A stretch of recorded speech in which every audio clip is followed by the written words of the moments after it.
Ladies and gentlemen, I have now the honor to introduce to you our host, President Goodluck Jonathan.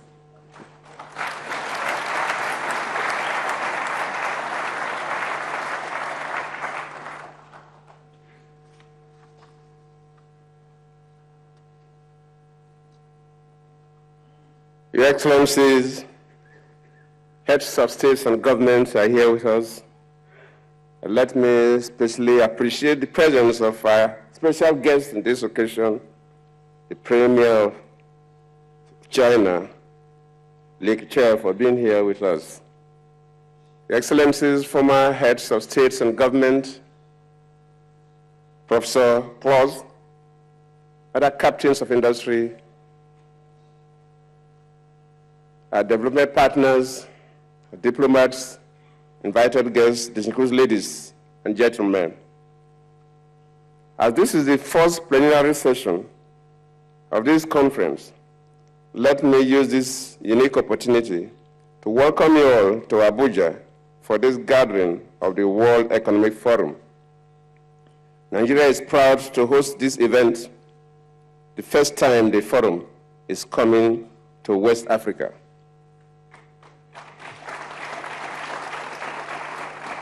We wish you a fruitful conference and a productive day and a productive stay in Abuja. Let me really especially thank all of you for accepting to come, especially this time that as a nation we are facing attack of terrorists. Let me appreciate you individually and collectively for your support for us, your sentiments, and in fact, by your presence here in Nigeria at this time, you have already supported us to win the war against terror.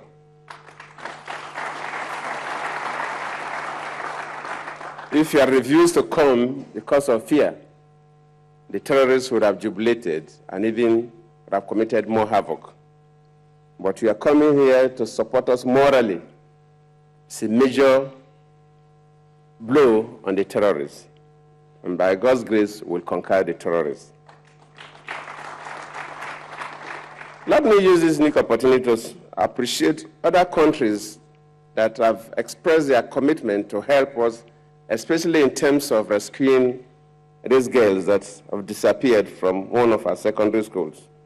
Of course, the Premier of China has been with us since yesterday for a state visit, and the government of China have promised to assist us, and I believe that assistance will come almost immediately.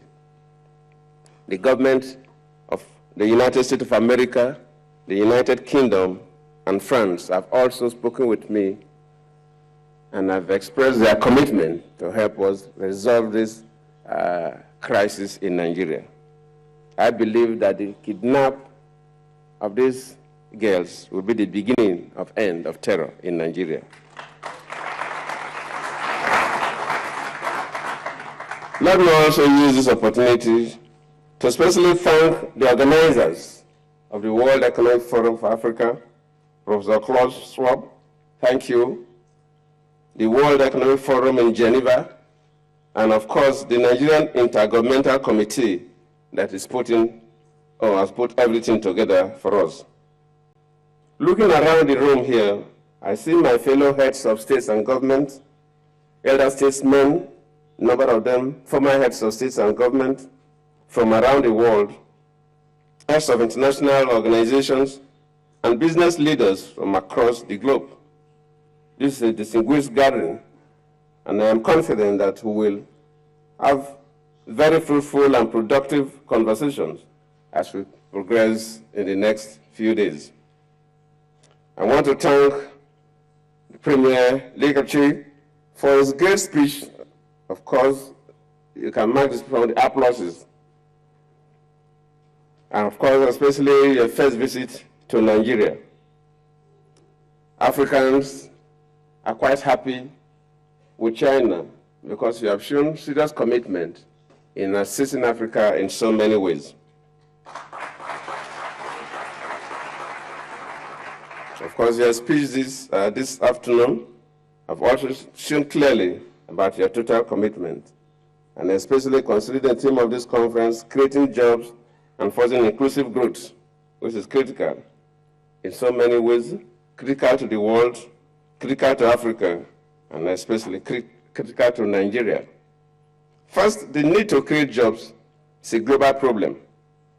The International Labour Organization estimates that in 2013, over 200 million people were unemployed around the world.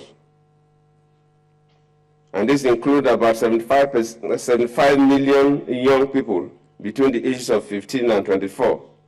Practically all countries around the world are concerned about job creation.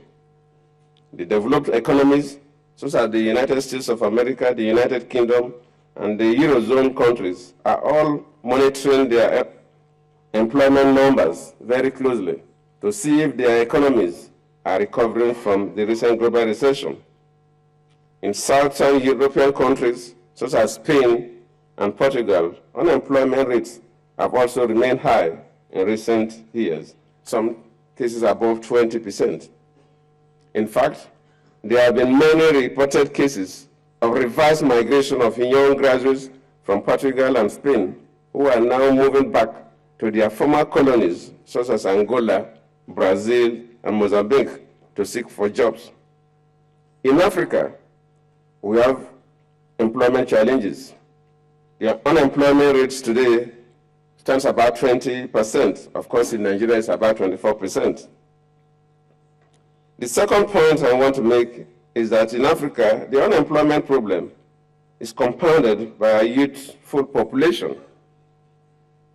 And of course, this is quite critical because that is the population that will need houses, will need a lot of support.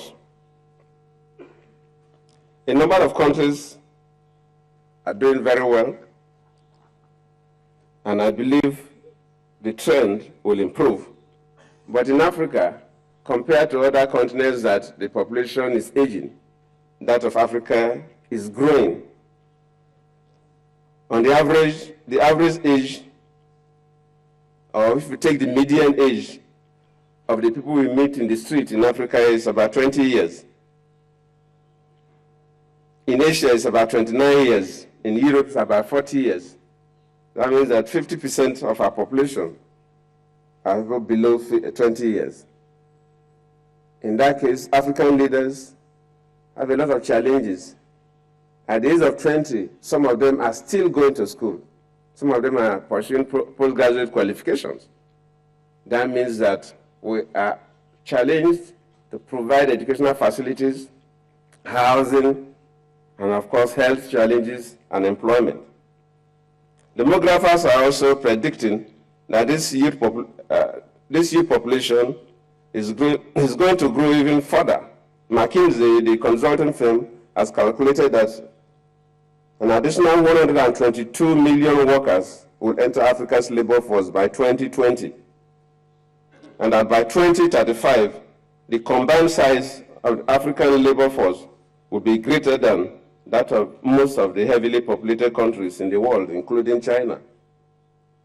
This is daunting, and it's a major challenge to all of us. So that means that job creation is what most African leaders will occupy a greater part of their time thinking. Whenever they are sleeping or when they wake up, is how do we create jobs for this number of unemployed youths, especially the ones that will continue to enter the labor market. This leads me to my third point. What can we do to create more jobs? And how are we addressing this problem in our country, Nigeria? For us in Nigeria, job creation has been the main focus of our ongoing transformation agenda, which is a program to mobilize and diversify the Nigerian economy.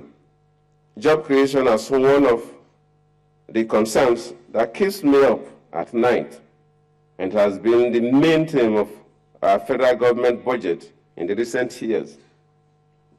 Our budgets are structured in a way that will create jobs for our young people. We recognize that the private sector will be the engine of growth and job creation.